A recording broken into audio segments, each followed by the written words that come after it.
Aujourd'hui, j'ai envie de vous parler des styles d'attachement. Pourquoi ces styles d'attachement? Parce que ça vous offre en fait un petit peu comme une grille de lecture pour comprendre comment vous initiez la relation amoureuse et comment vous la faites vivre. Tout ça quand c'est à un niveau inconscient, c'est-à-dire que vous n'êtes pas conscient de votre style d'attachement par exemple et que vous en êtes prisonnier. Alors je viens apporter un peu d'éclairage par rapport à ça parce que ça peut vous donner des billes pour essayer de comprendre un petit peu les schémas dans lesquels vous êtes emprisonné peut-être. C'est-à-dire que si vous vivez des relations amoureuses où les choses se produisent un peu toujours de la même manière, vous avez peut-être envie de changer un peu de mode de fonctionnement pour améliorer votre rapport à l'autre et peut-être mettre fin à des schémas. Comment ça se passe? Il y a plusieurs styles d'attachement. Et je vais vous les décrire du coup, et puis je vous propose de concrétiser ça au travers d'une petite histoire entre Anatole et Sidonie, qui seront mes personnages pour la vidéo. Donc premier type d'attachement, on va le nommer sécure. Le type d'attachement sécure, en fait, ça consiste à avoir suffisamment d'amour pour soi-même pour en fait mettre ses limites, exprimer le non quand on ressent non, être aligné avec qui on est en permanence et être capable aussi de laisser un espace à l'autre. C'est un peu le type d'attachement qu'on recherche tous parce que il est profondément ancré dans un sentiment de sécurité.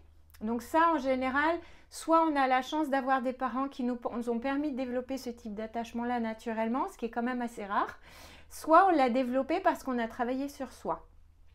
Et ça donne de l'espoir quand même. Donc c'est un type d'attachement qui va vous permettre en fait de fonctionner de manière totalement naturelle et spontanée avec l'autre et de vivre au travers de tout ce qu'il y a à vivre, les conflits, les épreuves aussi, sans être complètement abîmé par ce qui se passe. Donc si je prends mon exemple avec Anatole et Sidonie, ils se sont rencontrés et ils ont développé une relation comme ça où chacun des deux, par exemple, dans un monde idéal et sécure, eh bien ça veut dire que Anatole, voilà, il a un problème au boulot, il va s'exprimer, il est en colère auprès de Sidonie et Sidonie, elle a le recul nécessaire soit pour dire je reçois ce que tu me dis et je l'entends et c'est parfait, ça n'a pas d'impact sur moi. Soit elle peut dire, bon bah là aujourd'hui moi je me sens fatiguée ou je me sens un peu déprimée, je ne suis pas capable de recevoir ce que tu as à me dire. Est-ce que tu es d'accord pour qu'on en parle par exemple dans un petit moment ou...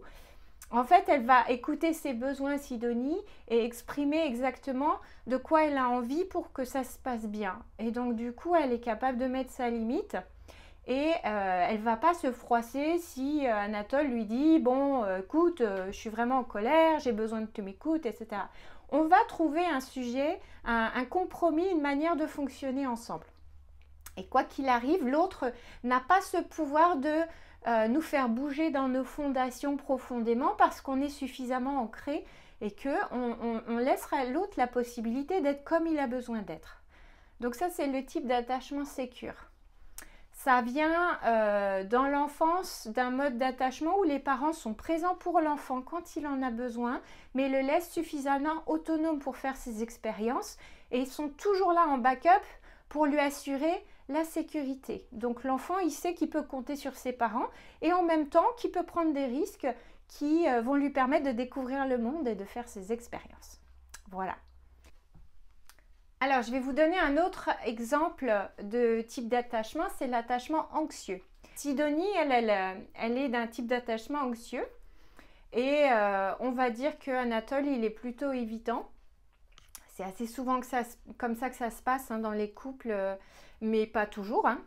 En fait, admettons que par exemple Anatole, il est à un congrès international auquel il participe et il va être en contact avec beaucoup de femmes qui vont être en lien avec lui sur un plan professionnel et puis il y en a une qui est particulièrement belle et Sidonie, elle n'a pas trop confiance en elle et elle a vu les photos et ça l'insécurise beaucoup. Dans un type d'attachement anxieux, elle ne va pas forcément avoir le recul nécessaire pour exprimer sa peur que son conjoint peut-être voilà, lui soit infidèle, mais elle va peut-être exprimer ça sous forme de colère ou pour essayer de contenir un petit peu les choses auprès d'Anatole en lui disant qu'il ne pourra pas y retourner faire ce séminaire, etc. En fait, ça traduit simplement une peur profonde de l'abandon qui est souvent à l'origine des comportements anxieux, des types d'attachements anxieux. En fait, comment ça se tricote tout ça?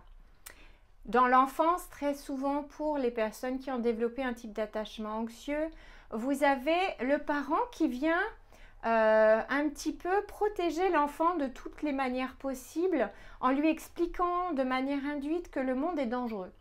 Et donc en fait, ça va vraiment limiter la prise de risque de l'enfant puisque par exemple, s'il monte sur un muret et que le parent est à côté, il va lui dire « bah non, ne monte pas sur le muret parce que tu peux tomber ». Donc l'enfant, il va descendre du muret et ne pas faire l'expérience qu'il voulait faire d'apprendre l'équilibre. Donc en fait, le message que l'enfant il entend en arrière, c'est « tu as besoin de quelqu'un d'extérieur pour assurer ta sécurité ». En fait, tu n'es pas capable par toi-même de réaliser des choses ou en tout cas, tu as besoin d'une dynamique de dépendance vis-à-vis de l'extérieur. Et dans l'attachement anxieux, c'est vraiment ce qui est très spécifique à l'attachement, c'est-à-dire que la personne, elle va vraiment à chaque fois chercher une validation, chercher un moyen de sécuriser les choses. Elle va essayer de contrôler l'environnement de l'autre le plus possible pour s'assurer que cette personne va rester auprès d'elle.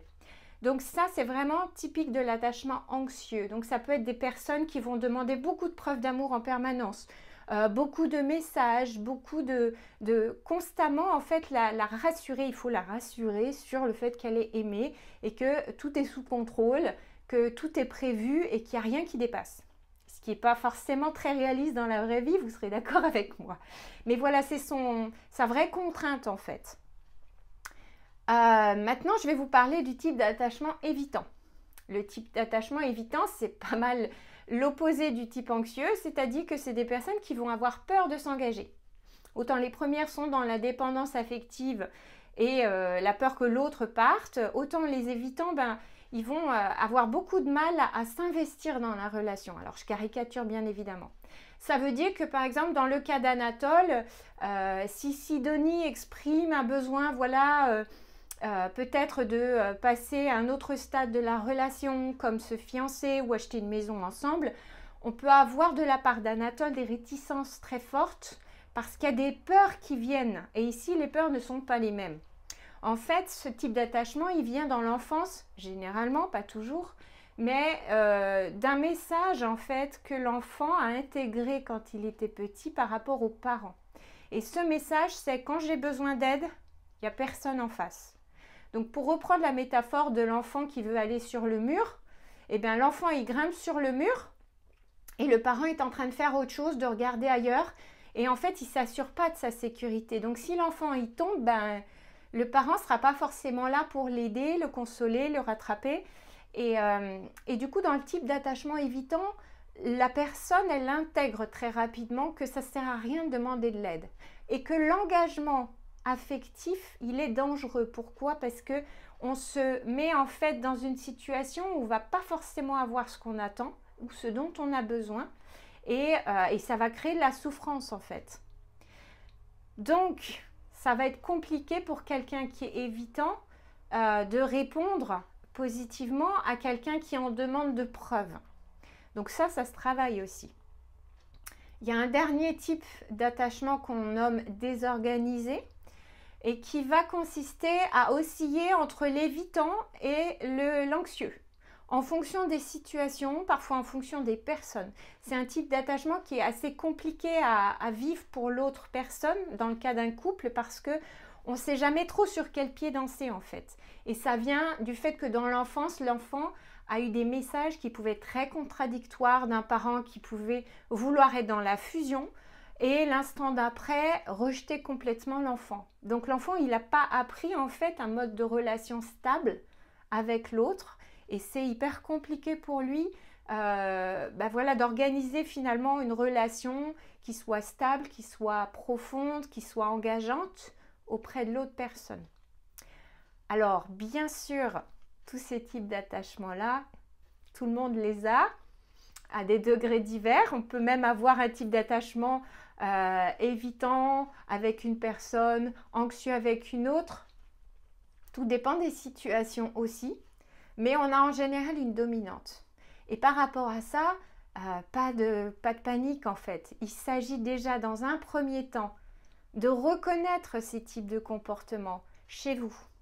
Est-ce que dans vos relations, et ça peut être aussi amical, ça peut être vis-à-vis de votre famille, vous reconnaissez ces types de comportements? Et puis quels sont voilà, les signaux que vous reconnaissez, les choses que vous avez tendance à faire de manière répétitive et qui vous mettent sur la piste de « Ah bah oui, mon type d'attachement, c'est plutôt ça ou ça ».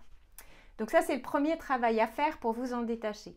Ensuite, il va falloir travailler sur un gros sentiment de sécurité. Dans le cas des anxieux, ça va être essayer d'arrêter de vouloir des preuves, des validations de l'amour de l'autre en permanence pour vous les donner à vous-même. Si vous êtes présent à vous-même, vous allez plutôt développer un type d'attachement sécure. Et puis ça va consister aussi, pour quelqu'un qui est évitant, à s'engager, le fait de s'engager. Dans les deux cas, il va falloir faire la chose qui vous fait le plus peur.